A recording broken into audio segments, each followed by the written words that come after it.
Welcome into Hardcore Penn State Football. The boys are back in town after I think it's an official off season. We will be back with vengeance. Hardcore Penn State Football not going anywhere. Not fucking leaving. Don't expect a whole bunch in this show. We're just kind of getting our feet wet, and we're going to get right into the show. But thank you guys for being here.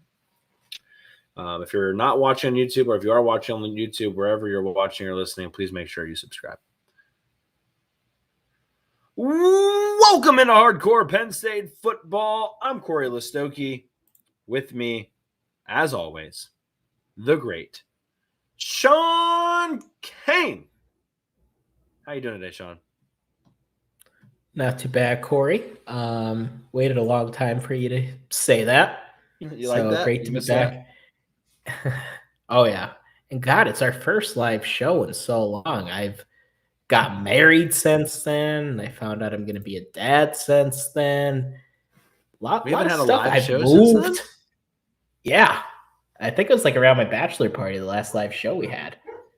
I don't know if was it really that long? We had a show in July, didn't we? Or June? We had a show. Yes, we had a show in June and July, but it was right after Skype stopped working. So the end of Skype. Yes, so that's what. Yeah, it's our first time on a new platform. In case I don't think Cory told you that yet. So, we are experimenting a little bit tonight. We are. We're very much experimenting, like a 19-year-old girl in college. I mean, that's basically what we're trying to do here. So yeah, I have no idea if we're gonna like this, if we're gonna try something else later, but yeah, we'll see what happens. We obviously didn't do, I guess, everything we could have done today, so there's a lot of kinks that we're gonna continue to work out as we kind of go through this. But yeah, no, it's exciting, and I guess we'll just kind of bury the lead a little bit here, but obviously, we're no longer partnered with the state media or the college sports company or Mercury, as it was formerly known as. But just to kind of, I guess, give everyone, we were partnered. Can you believe that, Shawn? 2 years since we signed up with them. I know. I remember AB, went to us back in July of 2023 with the opportunity, and again, appreciate the opportunity. Their company changed drastically in the last 2 years, and quite honestly, we didn't think we were getting the exact sort of things we had hoped to get out of that partnership. And at the same time, they were working hand in hand with the university. They were working hand in hand with NIL and trying to get funding and get folks to buy in and support the program, which I think is a great cause. But at the same time, that also limited what we were capable of doing as well. And so a little bit was at play there too. So we decided to kind of go back to being our own, which means we can kind of say whatever we want to say again. And I think Shawn and I very much value that. Absolutely. I think our show works better being independent, just knowing who we are. We're not really when it comes to Penn State football, at least, we're not really company men. So that's definitely relieving. And I will say, like, state media, they never really policed what we said on the podcast. I will say that. No. We always got to say what we wanted on the podcast.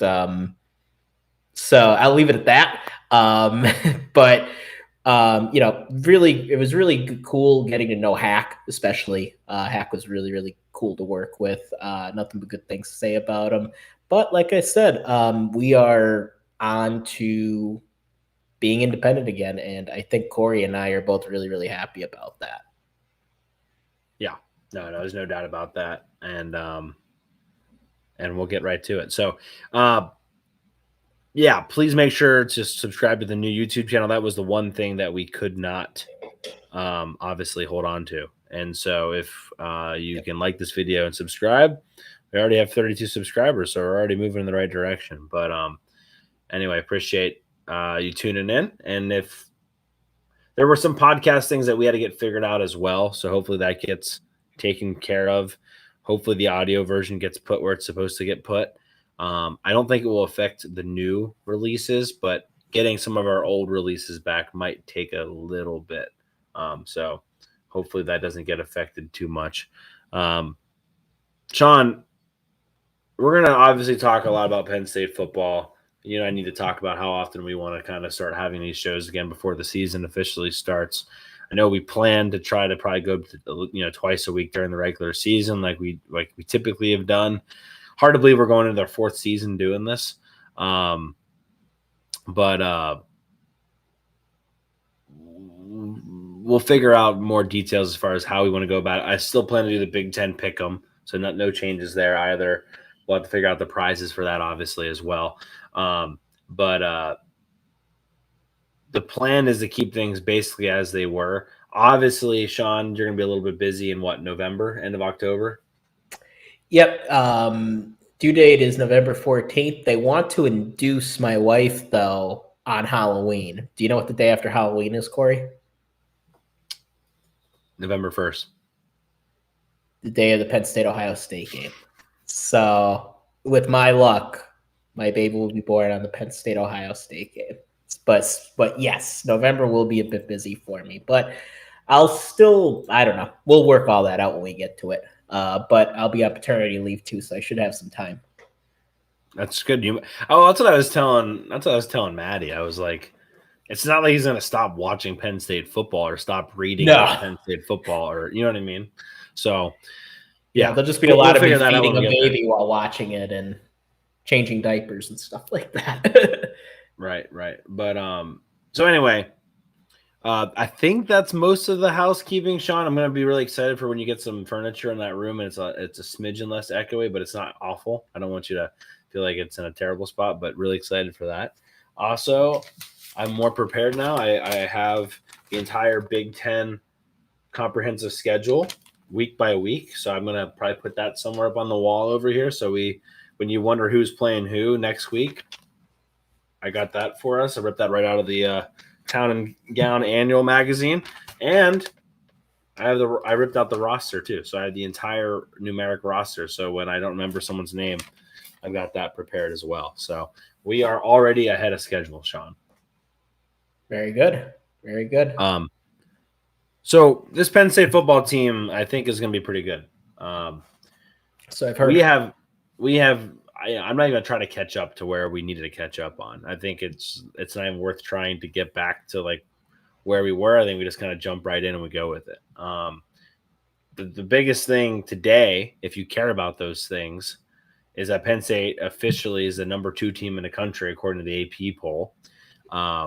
They were 5 votes from being the number 1 team, or at least tied with the number 1 team in Texas. And Ohio State was number 3. So I think Oregon was like 7.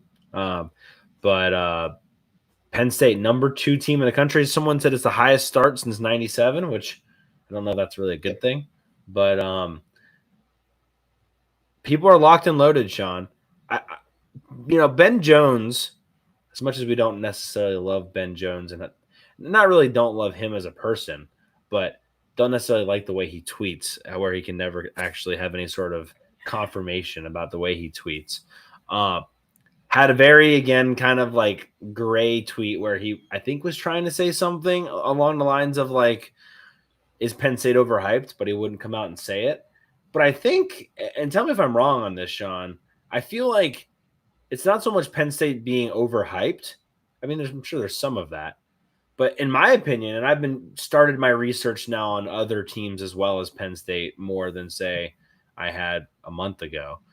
I just feel like a lot of other teams are a year away, right? Oregon, in my opinion, back-to-back very good classes, probably a year away from a lot of those guys being full-time contributors. They're going to be really good, don't get me wrong, but probably a year away. Ohio State breaking in a new quarterback, and I think they lost like 14 players to the NFL. Like, they're probably going to need a year. Michigan, going to most likely start Bryce Underwood, a quarterback, true freshman. They got to go down to Oklahoma against Brent Venables with a true freshman quarterback in week 2, which I think is going to be interesting. Like, they're probably at least a year away. And so it really kind of comes into like there's not a bunch of teams that Penn State has to at least initially compete with, at least to get themselves to the semifinals. And then at that point, it's, a crapshoot one way or another, whether that's, going to be against Clemson, who is probably bringing back the most from a good production standpoint. A pretty good Georgia team, although we'll see what Gunnar Stockton is in a full season, which is still sort of a mystery. He didn't look great against Notre Dame. And then obviously Texas, but still, jury is still out, at least to some, on what Arch Manning is. So in my opinion, Shawn, it's not so much, Penn State is this unstoppable force, say Georgia from a couple of years ago or Alabama for a decade. It's more of like, well, they pretty much have everybody back and no one else does. It's kind of like a game of attrition, and Penn State's winning it for the most part. Yeah, I think people are still getting used to this fairly new era with NIL, with transfer portal, with all of it. And I think when you look at what Ohio State did last season, what Michigan did the season before, there are a lot of similarities with Penn State and those two teams. Right now, Penn State, I saw somebody say this, they're projected to have the most draft picks next year. Well, Michigan had the most draft picks the year they won the national championship. And I think this team is built a lot like that Michigan team, more so than the Ohio State team, although a lot of similarities there too. But the reason I say Michigan is they're built up front first. They're built with the run game first. Receivers, they had Roman Wilson. I feel like our guys hopefully are similar, but they weren't huge threats to the outside. They didn't have a Marvin Harrison. They didn't have a Jeremiah Smith or anything like that. So I think the teams are built very similar. And I think that's why you're getting a lot of that hype for Penn State. So I don't really think it's really overhyped per se. I think any team as well, when you have top 5 offensive line at least one of the best quarterbacks in the country returning, best running back duo in the country returning, and you just brought in the best defensive coordinator in America, there's going to be a lot of hype for you, no matter what. And I think I did see what Ben Jones said, too, about losing Abdul Carter, losing Tyler Warren, and I get that. But I think when you look at what we return, it's really just us and Clemson. And I know Clemson made the playoff last year, but I didn't really think Clemson was all that good. If they were in the Big Ten, I think they're probably an 8-4 team. So I think that's why you're seeing both of us getting a lot of hype and Penn State getting a little bit more hype. The only thing I would say about Clemson is just their ability to have scored a lot of points against Texas. Not a lot of people did that. True. But I do think it's kind of funny, like Cade Klubnik and both Drew Allar, very parallel careers to this point. They both, again, to their credit, have gotten better every year. And I think both of them were, 1-2, 2-1, whatever you want to say, as far as who was, the better quarterback, whatever it may be, but out of high school. But both of them have gotten better over time. And I feel like not a lot of people are willing to give a 5-star quarterback multiple years. Like they want them to be great, Trevor Lawrence right off the bat. But both those guys have kind of shown that, like, hey, just because I'm a 5-star doesn't mean that I need some time to mature and time to improve. And so I think it is fun if Penn State were to play Clemson in, say, the national championship, to see Cade Klubnik and Drew Allar maybe settle that who was the better quarterback coming out of high school once and for all. Yeah, having a senior quarterback is always an advantage, even in today's day and age. Just having a guy that's been there, and even a guy that's seen some adversity, and they both have, right? And the crazy thing is, Penn State recruited Cade Klubnik, and at the time, Klubnik was the higher recruit, and at the end of the day, Drew Allar ended up passing him out. So definitely parallel careers. And like if you think about the teams at the top, QB, especially in the big, like Cory sent me something the other day about, so I think it was Fox was projecting who would have the most passing yards. Drew Allar was number 1, and Billy Edwards was number 2.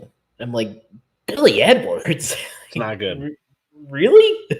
Now we'll see if that ends up being the case. I do think there's some young guys, Underwood at Michigan, Julian Sayin, I think is going to be just fine at Ohio State. But you do look at guys returning, and it's slim pickings, especially in the Big Ten. Yeah, and I the last thing I wanted to mention that you had said was I think, again, according to Pick Six previews, he does this thing as far as like a consensus draft picks for the upcoming draft, which I think is really crazy and a lot of research to go through all the mock drafts and find consensus NFL draft picks. But Penn State is looking like they may have like 12, which I think is crazy. So there's like they're gonna have a pretty good team, and I think that kind of shows, like, to your point, like what Ohio State was gonna have, what Michigan was gonna have. Penn State's in that conversation as far as having that amount of really good returning production that you can count on, that a lot of people are already considering to go to the NFL. Let's just, again, I think we just kind of skip ahead a little bit. Camp is ongoing, Shawn. We are in the middle of camp right now.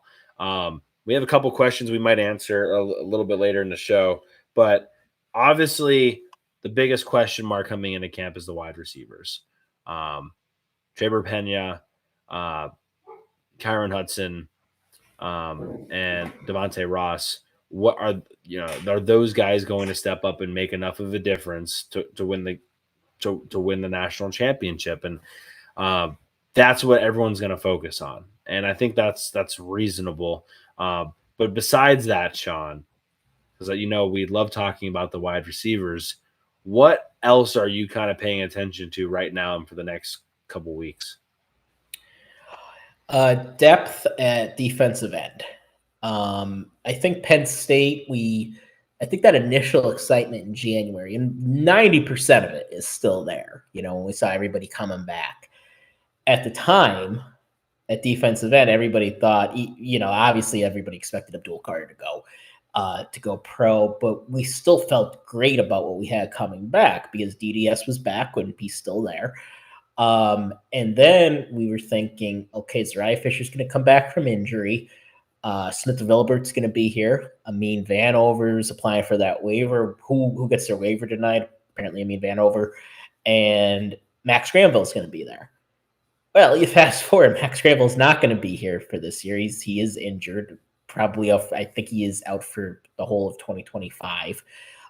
Smith Vilbert is down at North Carolina now, and Amin Vanover got his waiver denied. So now you look, and all of a sudden, it's denied Dennis Sutton, it's Zariah Fisher, and then I don't know. it gets kind of scary if you lose, especially when you consider Zariah Fisher's had trouble staying healthy for the past 2 out of 3 years. So that's definitely a concern because if you can't get to the quarterback, you are not winning a national championship. No way, no how. So I think a key thing is making sure those two guys stay healthy. And I know there are guys that they're excited about. Jalen Harvey, I've heard good things about. Malachi Williams, but those are all super unproven guys.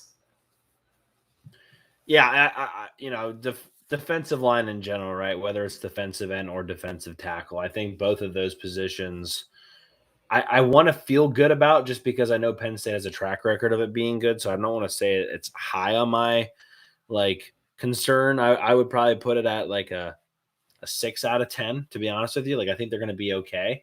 But defensive line is definitely something I'm working. Are you more concerned than Shawn about the depth of the defensive line versus the linebackers?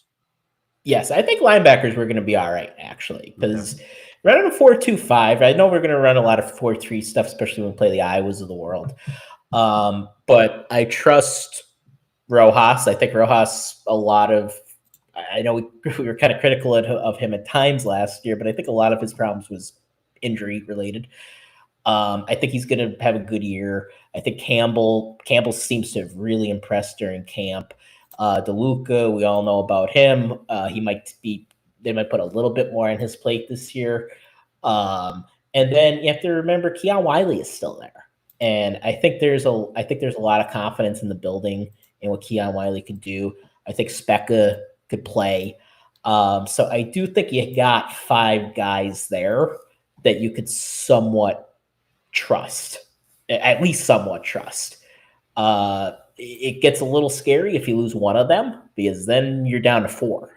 And that's not really where you want to be, because I know people will talk about LeVar Jr. I think he's going to be good, but I don't think he's necessary. From everything I've heard and read, I don't think he's necessarily ready yet. I think he's more of a 2026 guy. I think he'll play a lot in these first 3 games. I don't think you're going to see him a ton in Big Ten play, though. Yeah, and that's kind of my thing too. Is I think right now I am a little bit more worried about linebacker than defensive line, just because they're 1 or 2 injuries away, and maybe it's just the 2016 Michigan game scarring me forever. But yeah, we're in trouble if that happens. Right. It even like 1 targeting, right? Like, yep. In hindsight, the targeting against Abdul Carter in the Purdue game, if you look back at now, was theoretically a massive blow to this team. We didn't know it at the time, but that was a massive blow to the team. And I'm just wondering, like a targeting penalty to Tony Rojas or Amari Campbell, where do we stand after that? Or who athletically comes in and maybe is serviceable, but are we getting big plays from them? And I think that separates potentially the great teams or the good teams from the great teams. Is, yeah, you might have some guys that can get out there and maybe not cause problems, but are we having guys coming in that are going to then make plays for you? And I don't know, it's the Tyler Elsdon versus Kobe King, right? I mean, was Tyler Elsdon okay against most teams? Yeah, I guess. I would probably argue no, but for most people, they'd probably say yes. But was he going to go win you a football game? No. And I think that's my concern, is if we have any sort of long-term injury to a linebacker, I don't know how I feel about Keon Wiley playing a bunch of football against Oregon or a bunch of football against Ohio State. And you need your best players in those games if you're going to win them. And so I'm a smidgen more concerned there. And then, Shawn, you mentioned a 4-2-5. Like, do you think, like, who do you think starts at that star position or whatever? Like, do they, whatever you want to call it, like, assume Zakee Wheatley starts at one spot, assume, whoever at the other safety spot, whether that's Day Lane or somebody else, but who starts in that kind of slot corner spot? Do you think it's King Mac? Who do you think that gets that spot? Yeah, I think you kind of said it. It's going to come down to who wins out that safety spot. I think it's going to be one of the safeties, just because I think Jim Knowles is going to want somebody in there that's willing to hit, which makes me think probably King Mac, because I think King Mac is more physical than Zion Tracy. But then again, King Mac had trouble seeing the field at Bama last season, and Penn State had a better defense than Alabama. So, but again, fit, we'll see. I tend to think, tell me who wins the safety spot, and if it is Day Lane, I'd probably go King Mac and Zion Tracy and him kind of switch, but I'm not entirely sure what Knowles is looking for at that star position or whatever he's going to call it. But I'm going to assume it's going to be somebody who's going to trust more in the box. So that's why I lean toward King Mac. And for the blog, he had a great video with how potentially using Zakee Wheatley in that spot, and I think it made a lot of sense because he has played in that kind of closer to the line of scrimmage in certain instances, almost as like a 4th linebacker or 3rd linebacker. But I do think Zion Tracy, his ball skills, like I think you have to have Zion Tracy and Zakee Wheatley on the field as much as possible, because they're going to give you the most opportunities to get the ball back. I think. I'm also curious too. I don't know how much you can put King Mack in a true safety role. I don't think he necessarily did great at Alabama when he was in that kind of role. And so I would be curious to see how much he plays that far away from the football as well. So they got a lot of figuring out to do. I don't think Wheatley can come off the field very much, just because he won't. is a guy that you can rely upon, but also, I mean, just has a knack for getting the football. And I don't want to say it's not going to be a priority, but it is going to be interesting to see like how much they try to, go the Manny Diaz route as far as turnovers go, which I don't think would be the case. And I think it was Roar Lions Roar made the point of, like, that defense for Ohio State last couple of years didn't get a ton of interceptions, especially the secondary, and especially the corners. So I would be curious to see, you got to get turnovers. And in my opinion, Zakee Wheatley gives you the best chance to do so. But outside of him, I really don't know who it's going to be. And that's why people are talking like, yeah, the corners I think are going to be fine. But the safety position to me is the one too that, like, what if you lose Wheatley, you got to feel terrified to play Ohio State. Yeah, Wheatley, I would argue outside of Allar, you can't lose Wheatley, Durant, or DDS, or we are not winning a national championship. Not to say we can't figure things out and everything, but if we're kind of on a higher level now, or we're trying to get to that higher level, and just getting by, you can't just get by in any position. You can't, or it's going to cost you. And if it doesn't cost, it's going to cost you a couple of games. And yeah, you can get away with losing to Ohio State or Oregon, or possibly both, but it's going to cost you in the playoff then. So you can't, there's certain guys you can't lose, and Zakee Wheatley is, outside of Drew Allar, he might be second on the list, because yeah, it's and I like what they have in the safety room, but it's just so many unproven commodities. And I do trust Poindexter. That's kind of the good thing, right? Is I do trust other coaches on defense. There's nobody there that I'm like, is this guy up for the job? Like, I feel really good, especially about having a guy like Dex back there to be able to figure things out. Yeah, and speaking of the devil, For the Bloggy says welcome back on YouTube. So thank you to FTP there. They've been putting out a lot of great content over there. Film studies have been great. There's actually one today that I haven't watched yet, but one came out today.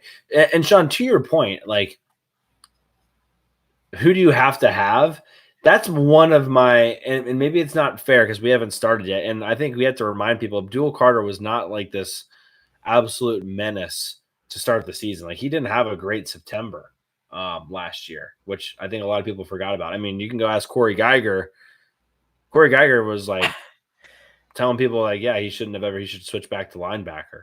And then he turned it on in October. But I think what I'm trying to get at here is, I don't know how many like massively awesome playmakers the defense has. And that's one concern I do have, because you look at DDS and Zane Durant and Wheatley, like you said, it's like, yeah, we can't afford to lose those. And I'm like, after that, like, I don't know what you do, because you need an Amari Campbell to step up. You need Tony Rojas to take the next step. You would like to see somebody else at the edge spot, step up as well, most likely, or hopefully Zariah Fisher. And then, yeah, AJ Harris is an absolute stud, but we haven't necessarily seen him turn into like, Joey Porter Jr. stud level, right? Where he's completely locking down in a complete side. I think he has the opportunity this year to step into that. And I think he's probably exactly where Joey Porter Jr. was to start that season as he is now. But I still think there's some question marks where you're like, okay, yeah, this defense is going to be very good. And maybe Jim Knowles does get them over the top. But where exactly are the splash plays going to come from outside of DDS, Zane Durant, and Zakee Wheatley? Yeah, and like you said, we're still trying to figure that out, and I think a lot of the staff is trying to figure that out. And sometimes these things I'd argue all the time, these things don't really totally materialize until the season actually begins. So there's just a lot of known unknowns, to quote Donald Rumsfeld right now, and a lot of unknown unknowns. Yeah, they're still trying to work all that out. Are you worried at all? And I have my thought on this too. Are you worried about the whole Jim Knowles learning curve of this defense? Did you ask me a question that you just wanted to answer yourself? Is that where we're at in our relationship? You're just asking. No, I'm genuinely curious about what you think of this, and then I will tell you what I think. Before I do, I just want to give a shout out to Brian Baker. He said, "I hope everyone likes Thin Lizzy because the boys are back in town." Glad to have you back. Appreciate that, Brian. Great to be back. Great to be back. I was putting together trying to put together. Obviously, we didn't start on time. Surprise to nobody. But I was starting to put together some of the stuff for today, and I was stressing out a little bit, just to be completely honest with everybody. And I was like, you know what? I'm not going to worry about getting it perfect. Like, we're going to record an episode, and it's going to be fun, and I'm just going to be happy to be back and doing this. We'll get everything else where it needs to be. It's like eating an elephant one bite at a time. But just glad to be back talking Penn State football. So thank you, Brian. Glad you're here with us.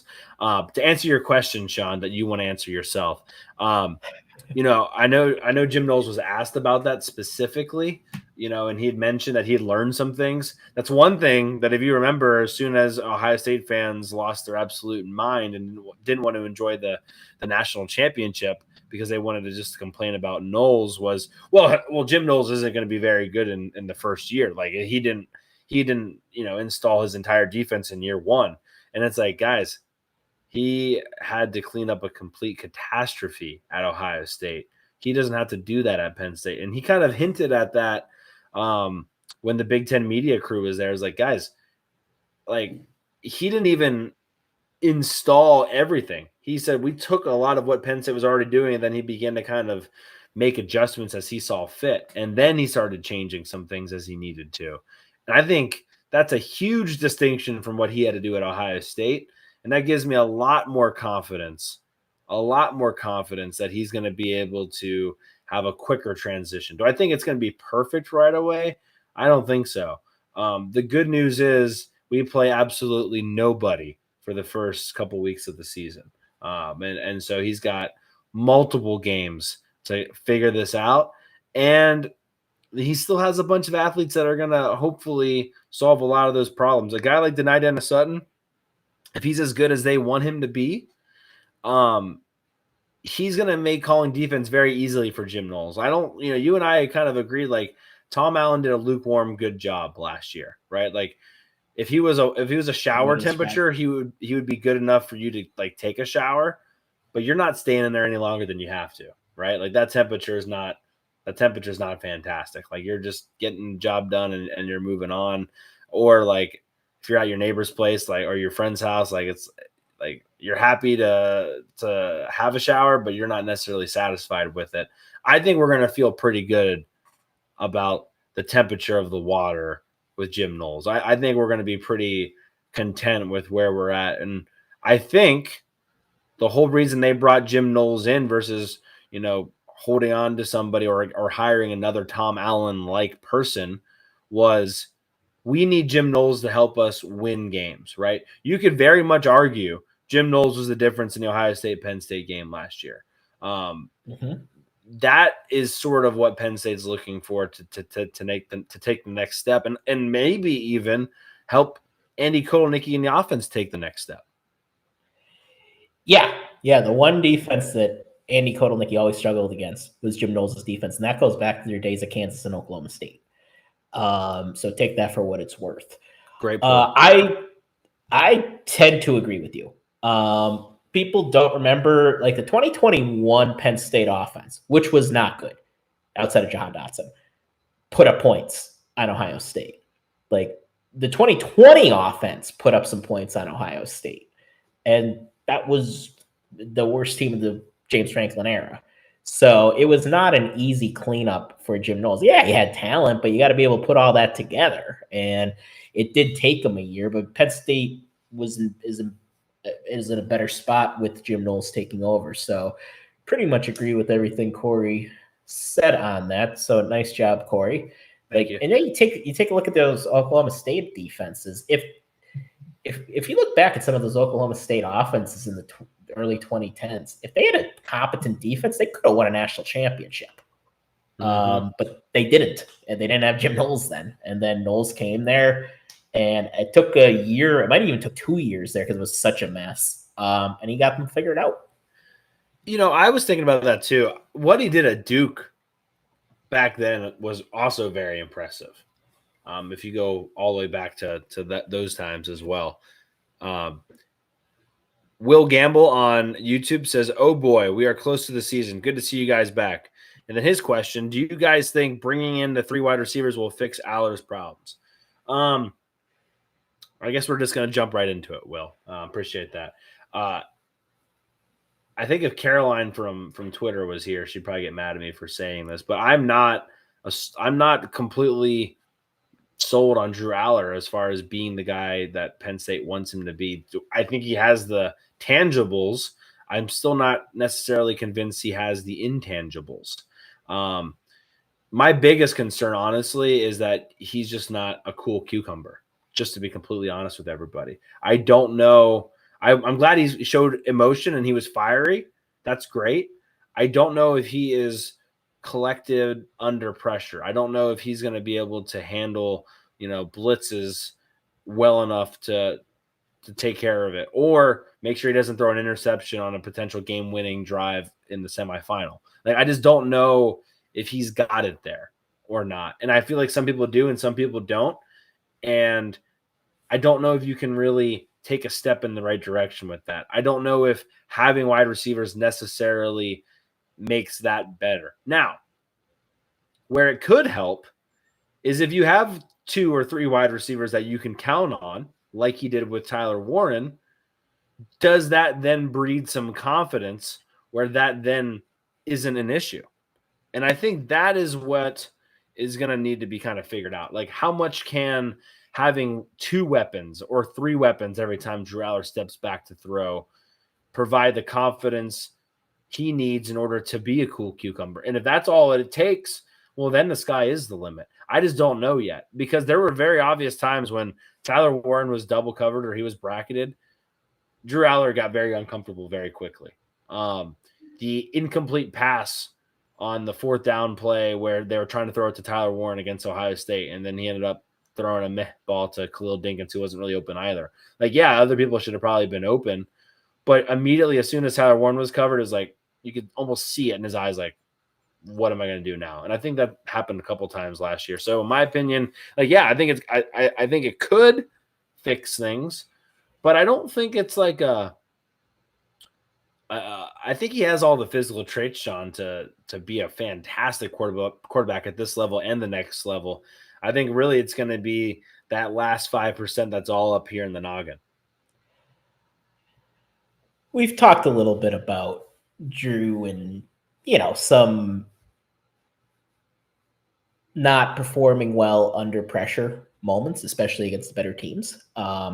So we've talked a little bit about that for sure. We might have talked a lot about it at times. But yeah, you could also say though, Cory, a lot of that, looking at Tyler Warren, he's bracketed. What am I going to do?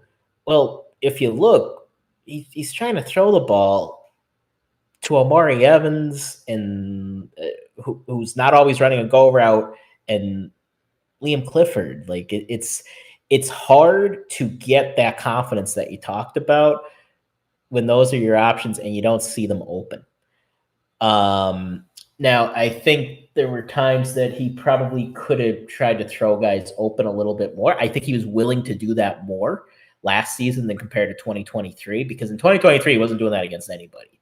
In 2024, though, you did see him start to do that against some of the lesser teams, but that didn't really happen against the better teams that we played. So to answer the question directly, yes, I think this is going to give him help him with his confidence, because he's just going to have more open guys to throw the ball to. And one thing Franklin talked about was he's talked about this several times, bringing in proven guys from the portal.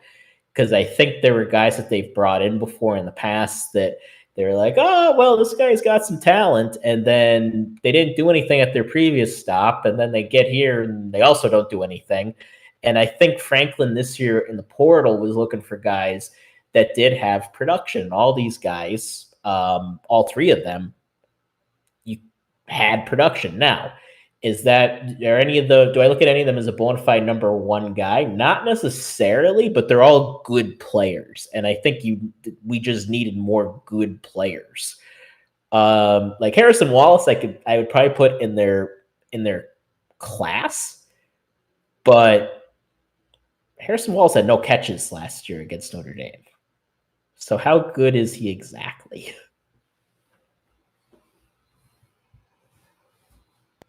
I couldn't find the unmute button. So I was going to bring up Trey Wallace because, in my opinion, that should have been touchdown interception right at the end of the Ohio State game. Is a perfect example of how you don't breed confidence in your quarterback. Like every time now, Drew Allar's in the red zone. Like how could he feel good about throwing the ball to Trey Wallace? And I thought Trey Wallace, for the most part, was really good in contested situations. His career at Penn State, for the most part, like he had some great catches. I can go back to 2020. Man, I'm so bad. Was it 2023? Michigan. Sean Clifford threw a nice ball to him at one point in that game. 2022. Yeah. Yep. I know the player you're talking about too, along the sidelines. Yeah. So like he would be someone typically I'd be like, yeah, if you're going to throw the ball up to somebody, Trey Wallace would be a great person to do that. But like, that's the kind of stuff that's like, what else do you want Drew Allar to do? So I get that argument, right? Where Drew Allar didn't have a lot of people open, and Ohio State ran a lot of man coverage, and they bracketed Tyler Warren. They said, now what, fool? And I get that. But at the same time, there are also opportunities that were left on the table that I think Drew could have done better in. And a lot of those times is because he wasn't cool as he should have been under pressure. And I think it's not so much like he freaks out and it's just the end of the world, but it's the little things, right? Like he even mentioned it on that interception in the Notre Dame game. His feet got lazy and he had drifted in the wrong spot in the pocket, and that allowed a defender to have a better angle on the offensive lineman blocking them, which allowed the pocket to collapse kind of prematurely. And so just the small little things, but like, I'm not saying he's going to feel pressure and throw, a rainbow up in the air for somebody, although he did that in the Peach Bowl way back when. But there's definitely times where his mechanics break down because of pressure. I think he did in the Orange Bowl once too, but he got away with one, if I remember correctly. I think he may have. So there's times where it's like, okay. But anyway, point being, that's to me what's going to be. Do the receivers help with that? Probably, but we'll have to wait and see. I do want to, Sean, we did have some questions on the Twitter sphere. And so I wanted to at least answer maybe a couple of those. This one was from Joe Rogers. What's going to be the difference with Ohio State this year? Yes, we have depth, returners, great defense, awesome offense. Will it be the wide receiver play? It's been 10 years since we beat them. I hate to say this. I want to win the national championship like everyone else, but I also want to beat Ohio State. So, Sean, I think we kind of is a good segue to this because we just talked about the wide receivers. I mean, unless you can get Caleb Downs to not play, it's not going to be an easy game. I think a lot of people are talking about Ohio State, and because they have a new quarterback coming in, because they lost a couple of running backs, and because they lost a lot on defense, it's like it's going to be easy. Like they reloaded. They reloaded very well everywhere, and I think people kind of forget that. People kind of forgot that, and to me, it's like, they still have the best player on offense. They still have the best player on defense. So you combine those two things, and it's just like, they're going to still be very, very good. And Sean, just so you know, I think I can actually turn off Look at that. I can actually turn you off. I don't know how to make you go away, and maybe I can't do that. Still trying to figure things out. I'm back. Okay. I muted, there you go. I'll do that for you. But he's still the best player on offense and the best player on defense. And so when you're talking about beating a team like that, like they still have the advantage across the board. And so I don't think it's going to be easy to beat Ohio State. And I really think it's just going to be, are you able to control the line of scrimmage and run the rock effectively? Because if you can do that, I think you have a really good chance to win, as long as you can take care of one or two opportunities that you need to take care of when you do throw the ball. Yeah, something that people don't talk a whole lot about is against Ohio State, we can never run the ball, ever. Like going back to, I think the last time we ran the ball somewhat effectively was 2018. And we did lose that game. And most of that was just because McSorley had a great day running the ball. But since then, we don't run the ball well against Ohio State. And that's typically the difference maker. Now, if we ran the ball against Ohio State as well as we did down the stretch, we probably beat Ohio State that day. We probably don't beat the version of Ohio State that played in the Rose Bowl, but we probably beat the version of Ohio State we played that day. Right. But we didn't get the run game figured out until, ironically enough, the Big Ten championship game. So if we run the ball effectively, I think that's going to go a long way toward finally getting this monkey off our back and beating them. Next question here from Brennan Malinovich, longtime listener of the show. He says, we are seeing Hudson, Pena, Ross as the front runners for the wide receiver 1 through 3. I feel like some film showed wide receiver Kobe Howard as a good freshman to watch. Who are the players on offense that you believe can emerge as threats this year, inside the wide receiver room and out? Shawn, do you have another wide receiver you like to maybe keep an eye on? I'm going to go back to Tysier Denmark. I haven't sold any of my Tysier Denmark stock. Long-time listeners know I really loved Tysier Denmark out of high school. Still really liked him last year. Could have made an argument he probably should have played more a season ago, but for whatever reason, they didn't play him more. But yeah, I'm going to go Tysier Denmark in that room. And you know, it sounds funny because he's been here forever. If you want to go outside the wide receiver room, how about how much everybody's talking about Khalil Dinkins on the coaching staff? Like everybody is talking about Khalil Dinkins and how good he looks. And I know he's been here forever. And I think as fans, sometimes we just want to go on to the next shiny new thing, and that's Luke Reynolds. But after being, you know, listening to Franklin for like 12 years now, right, you pick up on things with him. And if he continues to talk about a guy every single press conference, that means this guy's going to be really, really good this year. And that's Khalil Dinkins seems to be that guy this year. Yeah, I think that's a good point too, is like I always go back to Carl Nassib, which I know is probably pulling one out of the hat. But that one always sticks out to me is like they talked about Carl Nassib so much. And then obviously he had a very, very good year. And that's the kind of the vibe I get. I would like to see what Peter Gonzalez can do. I know he's kind of getting back to full. He hasn't really had a chance to show what he can do. But I'm really excited about him as well. And that's a good one. I don't know, again, if that's realistic for this year or not. But and then just to mention, Caden Saunders, another injury there, unfortunately. So don't expect anything from Caden Saunders there. But I think also, I think Kyron Hudson is being slept on a little bit. I know everyone's talking about Ross, and I think I'd probably say Ross is my favorite right now, but I think Hudson could end up being the Tyler Warren safety blanket to a certain extent for Drew Allar. If you are going to get flustered and throw the ball up, I'm probably aiming for Hudson when I can. And talk about trust. Kyron Hudson didn't have any drops last season. No drops. So that's going to be a guy that if Allar could get the ball in his hands, he could pretty safely count on him coming down with it. I think, let me just see if I have any other questions here. I got those. Someone, our Scouts asked, where have you been? Which I thought was pretty funny. Joe Rogers, by the way, said, also glad you are back Monday. So there's actually a good podcast for Penn State fans to listen to. So no tea there. PSU fan 4814 says, what is the thought on the coordinator window? Knowles and Andy Kotelnicki can't have long before other jobs come calling, including head coach for Andy Kotelnicki. Well, I mean, yeah.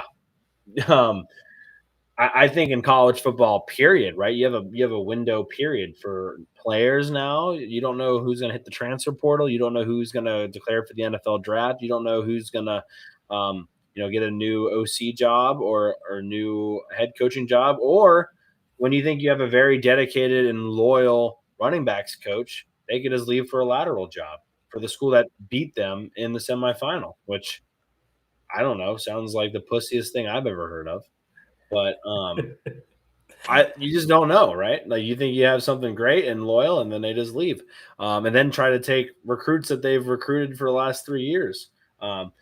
But yeah, no, you just don't know, right? And so I don't, I'm not really answering your question completely, but I think you can't take any year for granted, right? You can't assume that you have Andy Kotelnicki forever. You can't assume that you have Jim Knowles forever.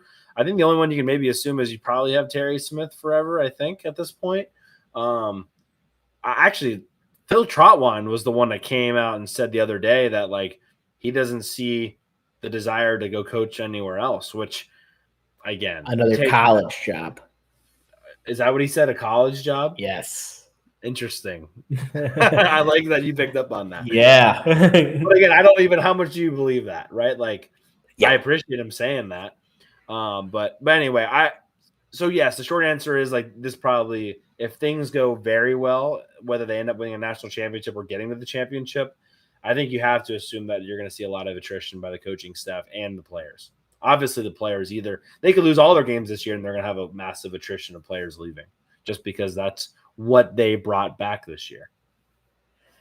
Yeah, attrition is just one of those things, especially, and you pay for these high-priced coaches, and we are definitely swinging big now. We have the highest paid coordinator in the country. And with that, yeah, they're going to get head coaching opportunities. Now, when I see Jim Knowles, I don't really think of him as a head coach. I kind of think I'm almost certain he's gotten looks to be a head coach before. Just you go, like you said, you go back to his time at Duke. You're not telling me there isn't anybody that ever came calling for a head coaching job, and maybe for the right job he would take it. But he's a 60-year-old guy now. Maybe he's getting well compensated now to be a defensive coordinator. You don't have to deal with the headaches of being a modern day head coach. You could just coach ball, and I think that's what he really that's at least from what I could tell. That's what he wants to do. But he has showed that if he's not happy somewhere, he will get out. He just did that with Ohio State. He seems very happy here, but, we don't know what things are. I don't know what life's going to be like in 4 years or 3 years or 2 years or next year. Andy Kotelnicki is probably going to be a head coach next season. I know he didn't leave for the West Virginia job. I don't know how things went down there. But I would be shocked if he's back next year, especially with everything that we're going to be losing. So yeah, attrition's just part of the sport. You brought up he who will not be named, who is now at Notre Dame. Oh yeah, did I do that? Did I bring him up? Yeah, you kind of did. So that happens. And a guy like Anthony Poindexter, I think Anthony Poindexter is going to be a head coach at some point. I think the same thing about Ty Howell. I'm shocked he's still here as a tight ends coach, and he hasn't gotten an offensive line coaching offer yet. I'm sure he has, but he's probably happy at Penn State. So that's just kind of what you deal with when you have a really, really good staff. So it's a blessing and a curse.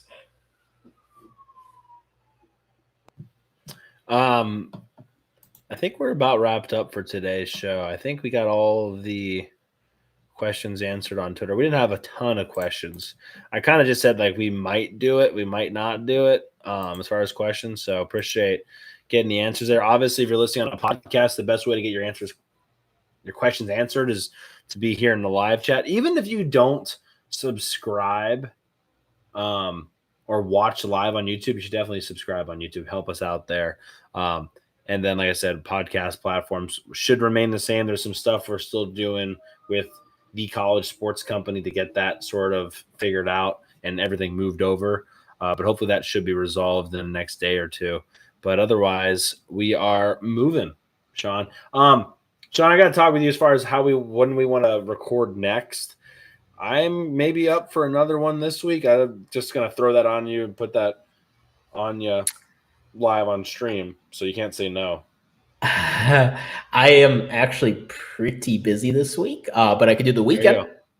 See, Shawn, everybody. Shawn doesn't want to record episodes, so the reason we had a break was because of Shawn. Okay, yeah, I will. Yeah, this weekend I could probably do that. Okay, I don't know if I'll be able to do this weekend, but I'll figure it out. I might see if I can get a guest to come on with me, maybe on Thursday or something like that, and just leave you out. But we'll see. Maybe I'll get Donnie Collins to come on. Oh, another scant guy. Yeah, but anyway, we'll be back at the very least sometime early next week, and we'll figure it out from there. That sound good? Shawn, right. I don't think when you leave, I don't think you're supposed to leave. So let me see what happens when I end this. But again, thank you guys for hanging out. Thank you for showing up, and we're officially back. So, put the kids to bed and subscribe to the YouTube channel. All right. I want to do that.